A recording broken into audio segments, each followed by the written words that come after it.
The movie begins with a shot of an overcrowded street in a crowded subway. Various voices talk about the Earth's population and its effects on natural resources, climate, food, and water. South America is declared a disaster zone. There's a food shortage due to adverse weather conditions and failing crops. And a voice tells us that the European Federation ended the food crisis by growing genetically modified foods. These GM crops eradicated the food crisis, but also increased multiple births and genetic deformities. Then, Dr. Nicolette Kamen, a conservation biologist, convinced the European Federation to implement a one-child policy for every family. Dr. Kamen stands before the Child Allocation Bureau, addressing a group of people. She says everyone on Earth is part of one family, sharing the planet. The Child Allocation Act is the first step in getting the Earth back in shape and making a future for the children. The consequence of this act is that everyone's required to wear an identification bracelet. Children, meanwhile, will be placed in cryo-sleep chambers, while we work to build a better, brighter future. Terrence Setman watches some crying children through a window. A doctor approaches and apologizes for the death of his daughter, Karen Setman, but Terrence dismisses it. His daughter knew the risks. The doctor asks how Terrence plans to hide the children, or even cope with raising them. He'll manage. He has to. The doctor asks him what he's going to name the children. Terrence says since there are 7 babies, he'll name them according to the days of the week. 30 years later, we meet Sunday, standing in line, waiting to have her wristband checked. After scanning, Sunday walks through a crowded street, where some children are taken from their parents under the Child Allocation Act.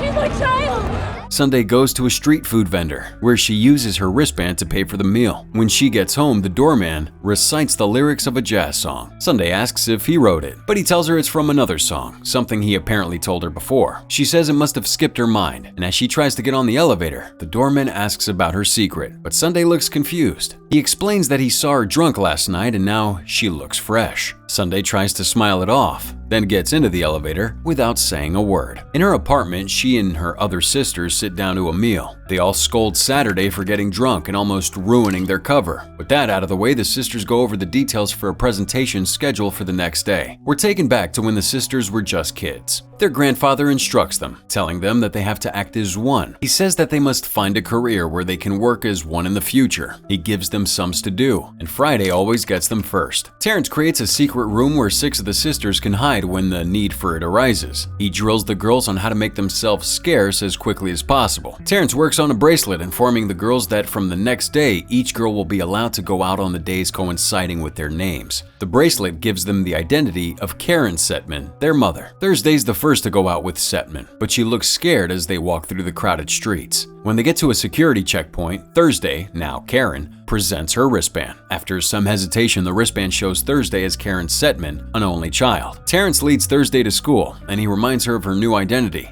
You're the one and only Karen Setman. He tells the girls that reliving each day with their sisters is the most important part of the day. With that, Thursday stretches out her hand and the modified bracelet shows all the events of her day. Like when they were little, Sunday uses the bracelets to replay all the highlights of her day while the other sisters watch on. As they watch the soldiers take the girl away, Thursday and Monday get into an argument. Thursday wants them to turn themselves in, so they can be put into cryo sleep and wake up at a time when the Child Allocation Act is a thing of the past. But Monday says this is their life. Thursday just wants to go out more than once a day. Thursday storms to her room, and as she flops on the bed, she flashes back to a time she snuck out of the house when Terrence took Saturday to ballet. When she returns, Thursday tells a panicked Terrence she had a skating accident that cut off part of her index finger. As Setman dresses her injury, Thursday tells him she hates Karen Setman and wishes she was never born. He asks if she wants to be caught by the soldiers and frozen forever before sending Thursday to her room, telling her that every action affects her 6 sisters. He calls Monday, gives her an anesthetic injection, and goes to the stove to heat a butcher knife. He looks at Thursday and repeats what he said before about how each sister's actions have consequences to the 6 of them. Everything you do affects each other. He tells Monday to be brave and set an example for her sisters. She asks if it'll hurt. After some hesitation, he tells her it will. Putting her index finger in position, he chops off a screaming Monday's finger off to the shock of everyone, including Thursday. Back in the present, Thursday absently rubs her shortened index finger as she lies on her bed. On Monday, Monday has a fever and is throwing up, but she insists she's alright. Saturday, who's in the shower, teases her about the meal tasting better going down than coming up. Sunday suggests they switch days, and Saturday, still in the shower, volunteers to switch places with Monday. She does an imitation of Monday that causes her to tell her to shut up. Monday applies makeup and leaves the house to meet Eddie, reciting the same lines. She tells him whose words they are and that he sounds like a broken record. At the security checkpoint, Monday is stopped by an officer who tells her seeing her is the only thing that makes his job bearable. But there's a problem with her wristband. After asking Monday some questions, the security man lets her through. The sisters work at the First Euro Bank. As Monday gets into the elevator, she meets Jerry, her co-worker and rival, who calls Monday a friggin' bitch. She says Jerry's just jealous that she's not interested in him, and as she leaves the elevator, Jerry tells Monday he's onto her.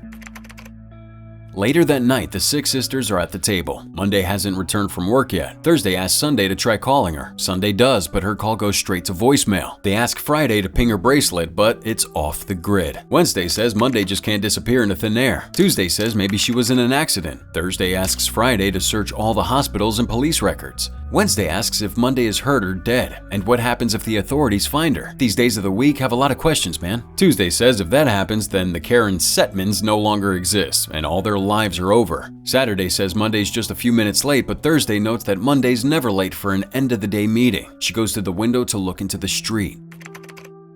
On the next day, Tuesday goes to the mirror. Thursday and Saturday help her to wig and makeup. She's nervous. She doesn't want to go, but the others convince her they have to know where Monday is. At the door, Eddie says he didn't see her come in. Tuesday says she came in after hours and let herself in, with the others monitoring from home. Tuesday passes through the security checkpoint without any issues. At work, she finds out Monday's presentation got them the promotion. Tuesday asks Vicky, their secretary, how her day went. She says Monday left work early to celebrate. Tuesday says she forgot where she went yesterday. Vicky says she visited her favorite bar, Harry's. Tuesday leaves work to go to Harry's, where she learns that Monday and Jerry had an argument before she left the bar. I think that colleague of yours put you off.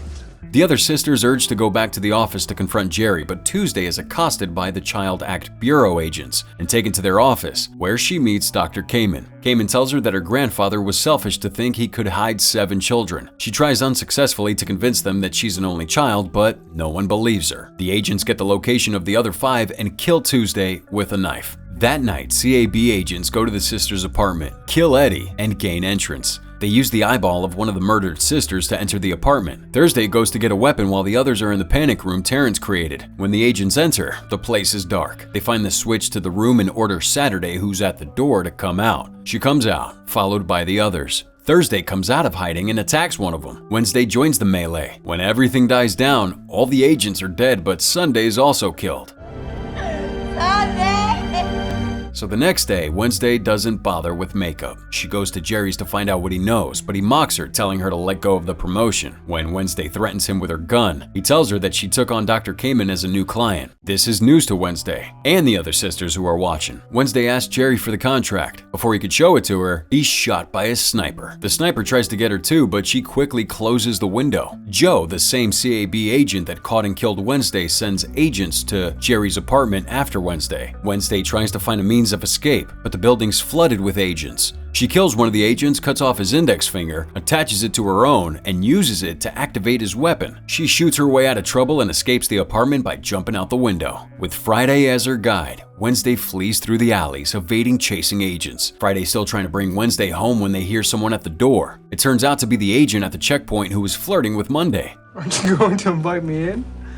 Saturday opens the door to attend to him, while Thursday and Friday hide in the panic room. Friday tells Wednesday she has to go offline because of the situation. It turns out the agent, Adrian, and Monday have been in a relationship. Saturday leads him away from the house so she can find out more about him. Friday helps Wednesday escape the agents and get to the roof, but the only way to escape is to jump the rooftops. Thursday encourages Wednesday and she tries to make the jump. Mid-jump, Joe appears on the roof and shoots her. She tries to hang on, but with her sisters watching Joe shoot her again, Wednesday falls to her death. Joe orders his men to take Wednesday's body to the processing center. At Adrian's house, Saturday sees a picture of one of them with the guard. In the house, Friday and Thursday go through the contract from Jerry's tab. They discover that one of them has transferred a huge sum to Kamen's campaign fund. There wasn't a signature on the contract except Kamen's.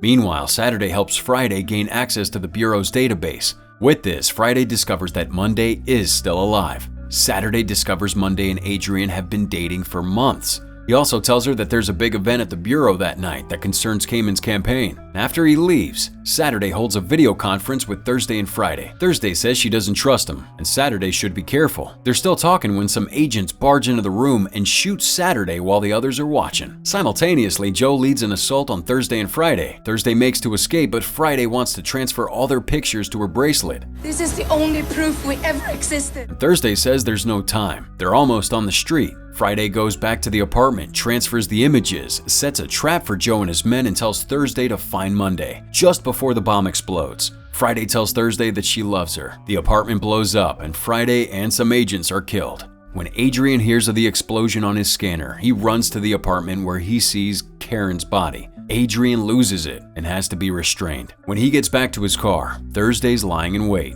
Adrian's shocked, having seen her dead body. He asks who Thursday is, but she calls him a snake, saying how he betrayed Saturday. Adrian realizes Thursday and Monday are siblings, and Thursday lets him know that Monday is one of 7 siblings. She shows Adrian the footage of Saturday getting shot. She says if he truly loves Karen, he could help rescue her from Cayman, holding her hostage. He agrees and asks if she has a plan. Thursday says she's the plan.